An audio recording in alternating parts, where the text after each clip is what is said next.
আমার এই 40 বছর রাজনীতিতে আমি একটা বিরল আজকে সুযোগ পেয়েছি যে এতগুলো শিক্ষিত মানুষের একসঙ্গে এবং ছাত্র সংগঠনের একটা সাধারণ সম্পাদক উপস্থিত আছেন, যেখানে ভাই ভাই করে চিৎকার নাই।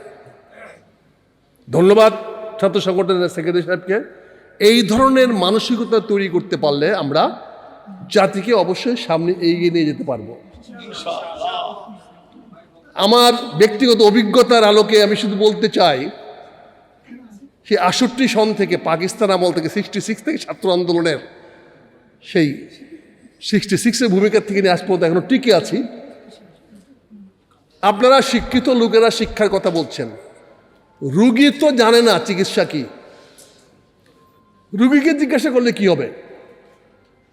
আপনারা শিক্ষিত শিক্ষক, আপনারা জানেন না শিক্ষা উন্নতি কেমনে করতে হবে, কারণ আপনি রুগী, আপনাকে ডাক্তারের কাছে যেতে হবে।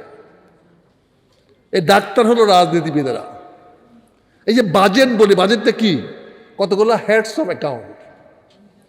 অ্যাসিস্ট্যান্ট সেক্রেটারি সাহেব উনি জানেন, সচিব সাহেব, ওখানে খালি প্রতি বছর ফিগার পরিবর্তন হয় আর 2-4টা বিষয় নিয়ে কথা হয়। যেমন এই বছর কি হচ্ছে যে খাল কার্ডের টাকা বাড়াও, এবছর কি হচ্ছে রেশন কার্ড, ফ্যামিলি কার্ড, এখানে টাকা বাড়াও, কোত্থেকে আনবা? মানুষের পকেট কাটো। আর তো কিছু না, বাকি তো সব এই যা আছে, খালি ফিগার একটু এদিক সেদিক হবে। আমরা সেটা করতে থেকে ওই অ্যাসিস্ট্যান্ট সেক্রেটারি সাহেব না, উনিও জীবনে বাজেট দেখছে কিনা আমি জানি না, বুঝছেন বাজেট কেমন তৈরি হয়। আমি 5 বছর অর্থ মন্ত্রণালয় বিষয়ক কমিটিতে ছিলাম। বাজেটের সঙ্গে থাকার দুর্লভ সৌভাগ্য বলেন দুর্ভাগ্য আমার হয়েছে। 91 সনে যখন 1000 কোটি টাকা বাজেটটা অনেক বড় ছিল, আর এখন তো লক্ষ কোটি টাকার বাজেট। আপনারা সবাইকে শিক্ষিত করে ফেলতেছেন। এত যদি শিক্ষিত সারা জাতিকে বানায় ফেলান, তাহলে আমি কৃষক শ্রমিক পাবো কোথায়? আমি এত শ্রমিক যদি আপনি সবাইকে শিক্ষিত বানায় ফেলান, তাহলে যে পিয়ন সাহেবের চাকরিটা পাবো কোথায়? তাতে আমি পাশে পিয়ন লাগবে, এছাড়া তো কোনো বিকল্প নেই, কারণ পিয়ন ছাড়া তো অফিস চলবে না। আমার ড্রাইভার কোথায় পাবো? আপনি সবাই যদি কারিগরি শিক্ষা বানায় ফেলান, শিক্ষা তার উপর কারিগরি শিক্ষা, সবাইকে যদি কারিগরি শিক্ষক বানায় ফেলান, শিক্ষাটা দিয়ে দেন, তাহলে আমাকে সবাইকে তো আর এই ক্যামেরাম্যান বানাতে পারবো না। আরে ক্যামেরাম্যান সাহেব কি করতেছেন, এটাও তো ফাইনাল এডিটর সাহেব বলবে কোনটা যাবে কোনটা যাবে না। উনি যত ছবি তুলুক না কেন, ওই এডিটর সাহেব বসে আছে কোথায় কাট মারবে আর প্লাস মারবে। কাজে এত শিক্ষা আমি এত ক্যামেরাম্যান কোথায় বানাবো? শিক্ষাকে আমরা খুব সহজভাবে মনে করি, শিক্ষা হলো একজন মানুষের কার্যক্ষমতা বৃদ্ধি করা। এটার মধ্যে নৈতিক শিক্ষা থাকতে হবে। আজকে স্কুল বলেন, মাদ্রাসা বলেন, ক্যাডেট কলেজ বলেন, আজকে দেখেন আমাদের সেনাবাহিনীতে এখন অফিসার হচ্ছে 90% ক্যাডেট কলেজ থেকে, যারা কাঁটা চামচতে ভাত খায়। এরা এসে যুদ্ধক্ষেত্রে কাঁটা চামচ পাবে কই? আমরা তো এই নিয়ে প্রশ্ন করি না, কথা বলি না। আমি আপনাদের কাছে বিনীত হবো, আজকে জামাত ইসলামকে অত্যন্ত ধন্যবাদ জানাই। প্রথম একটি রাজনৈতিক দল বিরোধী দলের থেকে বাজেট নিয়ে সংসদের বাইরে সোচ্চার হচ্ছে। আমি আমার মুজিবুর ভাইকে, পুরনো অভিজ্ঞ পার্লামেন্টারিয়ান, এতদিন পার্লামেন্টারিয়ান মানে হলো আমরা যারা একটু কমিউনিস্ট, আমরা যারা একটু প্যান্ট শার্ট ছোটো করে পরি, মাথায় টুপি টাপা রাখি না, দাড়ি রাখি না, এরা হলো আতেল, এরা সব বুঝি, সংবিধান বুঝি। আমার ভাই মুজিবুর রহমান ভাইয়ের সঙ্গে সেই আরও 30 বছর আগে যখন পার্লামেন্টে দেখছি, তখন উনি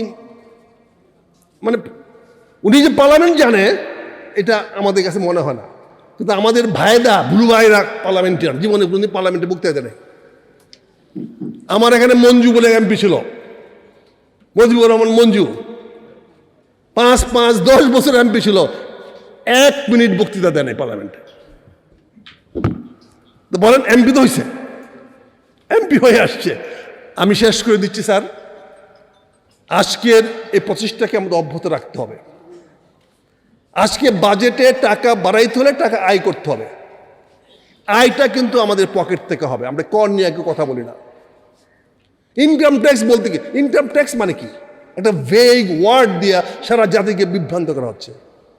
আপনি ইনকাম করলেন 50 টাকা, আপনি খরচ হলো 110 টাকা, এখন এনবিআর সাহেব বলবে 50 টাকার উপরে ট্যাক্স দেন, তো বাকি 60 টাকা তোর বাপে দিবে আমার সংসার চালানোর জন্য?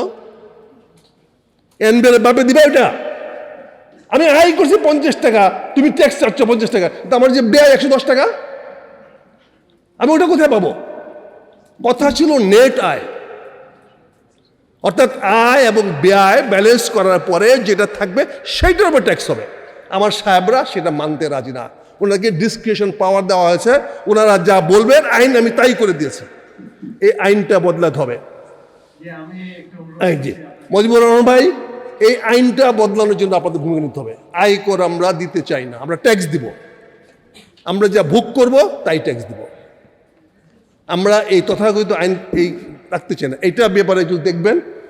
সবাইকে অনেক অনেক ধন্যবাদ, দেখা হবে আরো। এটা নিয়ে আমাদেরকে আর যুদ্ধ করতে হবে, এটা নিয়ে আমাদেরকে আরো সংগ্রাম করতে হবে। এই আয়কর আমাদেরকে বন্ধ করতেই হবে, করতেই হবে, করতেই হবে। সবাইকে ধন্যবাদ। আসসালামু আলাইকুম।